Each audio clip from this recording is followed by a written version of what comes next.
प्राचीन काल की बात है। किसी गांव में चंद्रभूषण नाम का एक विद्वान रहता था। उसकी वाणी में गजब का आकर्षण था। वह भागवत कथा सुनाने में निपुण था।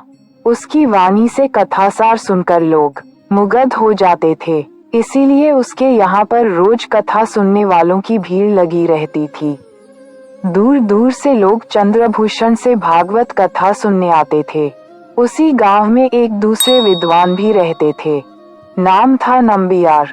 पढ़े लिखे तो बहुत थे, पर थे बहुत घमंडी। स्वयं को बहुत बड़ा विद्वान समझा करते थे।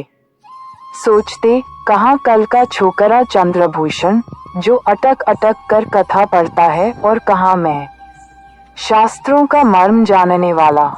किंतु जब भी नंबियार चंद्रभूषण के घर के सामने से गुजरते, उसके श्रोताओं की भीड़ देखकर उनका मन ईर्ष्या से भर उठता। मन ही मन सोचते, ये चंद्रभूषण क्या जादू करता है कि इसके यहाँ दिनों दिन श्रोताओं की भीड़ बढ़ती जा रही है।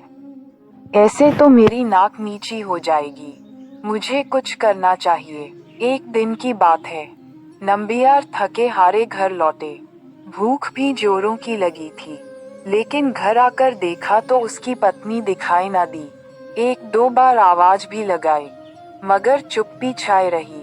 अचानक नंबियार का मन आशंका से भर उठा, कहीं मेरी पत्नी चंद्रभूषण के यहाँ कथा सुनने तो नहीं चली गई।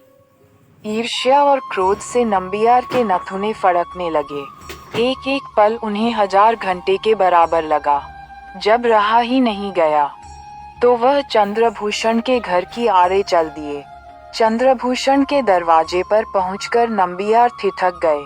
वहां श्रोताओं की अपार भीड़ थी। सब मंत्रमुग्ध होकर कथा सुन रहे थे। नंबियार ने देखा श्रोताओं के बीच उसकी पत्नी भी बैठी है।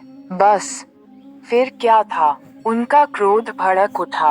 वह दंडनाते हुए चंद्रभूषण के आसन के पास पहुंच गए और चिल्लाकर बोले, चंद्रभूषण, तुम दुनिया के सबसे बड़े मूर्ख हो, और तुमसे बड़े मूर्ख ये सारे लोग हैं जो यहाँ इकट्ठा होकर तुम्हारी बकवास सुन रहे हैं। नंबियार की बात को सुनकर चंद्रभूषण आश्चर्य में पड़ गया। कथा बीच में ही छूट गई। सारे श्रोता नंबियार को बुरा भला कहते हुए अपने अपने घर लौट गए। घर पहुंचकर बाकी बचा गुस्सा नंबियार ने अपनी पत्नी पर निकाला। बोले, क्या जरूरत थी तुम्हें वहां जाने की? क्या मुझसे बड़ा विद्वान है चंद्रभूषण? मेरे पास शास्त्रों का भंडार है, मगर तुम्हें कौन बताए। लगता है तुम्हारी खोपड़ी में बुद्धि नहीं है। क्यों अपने मुंह मियां मिट्ठू बनते हो? तुम ऐसे ही बड़े हो तो चंद्रभूषण की तरह इतने लोगों को इकट्ठा करके दिखाओ। मैं तुम्हारे ज्ञान को मान लूंगी। मैं तुम्हारी जली कटी रोज सुनती हूँ। अब तुम दूसरों को भी अपमानित करने लगे। तुम्हें कोई और काम नहीं सिवाय ईर्ष्या के। इतना कहकर तिलमिलाती हुई नंबियार की पत्नी भीतर चली गई। उस रात दोनों में से किसी ने भोजन नहीं किया। पत्नी तो थोड़ी देर में सो गई, पर नंबियार की आंखों में नींद नहीं थी। शाम की सारी घटना जैसे उनकी आंखों में तैर रही थी। रह रहकर उसी घटना के बारे में सोचते, आखिर मैंने चंद्रभूषण का अपमान क्यों किया। वह जितना सोचते, उनकी बेचैनी उतनी ही बढ़ती जाती। बाहर काफी सर्दी थी, मगर गला सूखने के कारण वह बार बार पानी पी रहे थे। यही बात सोचते सोचते उनका सारा गुस्सा पश्चाताप में बदल गया। ओह, यह मैंने क्या किया। मेरे मन में भगवान की भक्ति के नाम पर इतना द्वेष, और चंद्रभूषण के स्वभाव में इतनी विनम्रता। इतना अपमान सहने के बाद भी वह एक शब्द न बोला।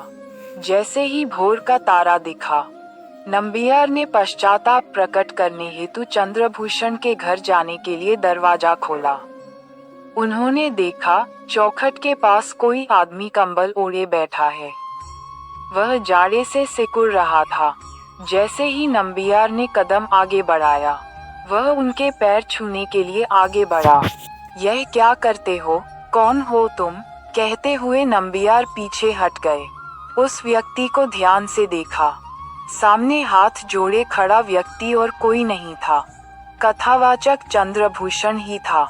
जब तक नंबियार कुछ कहते, चंद्रभूषण बोल उठा, आपने अच्छा ही किया जो मेरा दोष मुझे बता दिया। लेकिन लगता है आप मुझसे अभी तक नाराज हैं। मैं रात भर यहाँ बैठकर आपका इंतजार करता रहा। शायद आप बाहर आएं और मैं आपसे क्षमा मांगूं। नंबियार तो पहले ही लज्जित थे। उन्होंने लपककर चंद्रभूषण को अपने गले से लगा लिया। बोले, भाई, दोष मेरा है, तुम्हारा नहीं।